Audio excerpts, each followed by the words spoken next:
حضرت عبداللہ ابن عباس رضی اللہ تعالیٰ عنہ سے مروی ایک روایت ہے، میں ایک دن حضور کے پیچھے بیٹھا ہوا تھا، سواری میں حضور کا ردیف تھا، تو حضور نے فرمایا، اے بیٹے، اے لڑکے، میں تجھے کچھ کلمات سکھاتا ہوں، تو اللہ کے حقوق کا خیال رکھ تو وہ تیری حفاظت فرمائے گا۔ تو اللہ تعالیٰ جل شانہ کے احکام کی حفاظت کر، تو اسے اپنے سامنے پائے گا۔ اذا سألت فاسأل اللہ، جب سوال کرے تو اللہ سے ہی سوال کرے، اللہ سے مانگنے کا مزاج پیدا کر لیں کہ فرمایا تمہارے جوتے کا تسمہ بھی ٹوٹ جائے تو وہ بھی اللہ سے مانگو۔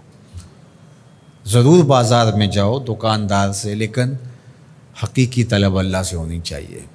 بات بات پہ اللہ سے سوال کرو، بڑی سے بڑی چیز بھی اس سے مانگو، چھوٹی سے چھوٹی چیز بھی اسی سے طلب کرو۔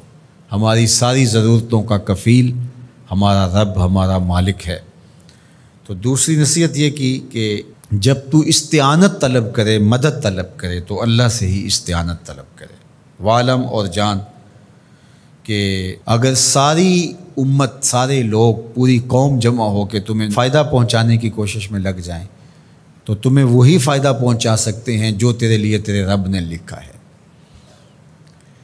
اور فرمایا وَإِنِ اجْتَمَعُوا عَلَىٰ أَن يَضُرُّوكَ بِشَيْءٍ، اور اگر تمہیں نقصان پہنچانے کے درپے ہو جائیں، لَمْ يَضُرُّوكَ إِلَّا بِشَيْءٍ قَدْ كَتَبَهُ اللَّهُ عَلَيْكَ، تو تجھے صرف وہی نقصان پہنچا سکتے ہیں جو اللہ نے تیرے لیے لکھا ہے۔ سارا زمانہ بھی مخالف ہو جائے، تیرا کچھ نہیں بگاڑ سکتا۔ ہاں، تیرے مقدر میں اگر کوئی چیز، کوئی بگاڑ لکھا ہے تو وہ ہوگا، اس کا ذریعہ وہ بن جائیں گے۔ تو اس لیے پھر اسی سے مانگو، اسی سے طلب کرو۔ رفعت الاقلام وجفت الصحف، جو لکھنا تھا اللہ نے لکھ دیا، لکھنے کے بعد قلم اٹھا لیا گیا اور جن صحیفوں پہ لکھا تھا وہ خشک ہو گئے، اب کتابیں بند ہیں۔ تو اس لیے اس نے تیرے لیے جو لکھا ہے وہ ہو کے رہے گا، تو خام خواہ لوگوں سے ڈرنے کی ضرورت نہیں ہے، اور تیرا فائدہ، تیرا نقصان اسی کے دستے قدرت میں ہے، تو اسی سے طلب کر، اسی سے مانگ۔ اور فرمایا تو اللہ تعالیٰ جل شانہ کو رخاء میں، خوشحالی میں یاد کر، یعرفک فی الشدہ، وہ تجھے مشکل میں پہچانے گا۔ یعنی جو شخص خوشحالی کے دور میں اس کے پاس دولت ہے، صحت ہے، تو اللہ تعالیٰ کو فراموش نہیں کرتا، اللہ اس کی بدحالی کے زمانے میں اس کو فراموش نہیں کرتا۔ وعلم، اور جان، ان النصر مع الصبر، کہ جو مدد ہے وہ صبر کے ساتھ آتی ہے۔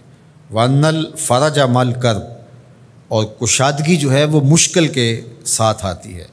وان مع العسر یسرا، اور سہولت جو ہے وہ مشقت برداشت کرنے کے بعد آتی ہے، تنگی کے بعد فراخی آتی ہے۔ پہلو مشکل پھر تمنا، پہلو کنڈا پھر پل، شاید مگروں پہلو مکھیاں ڈس دیاں ڈنگ والیاں۔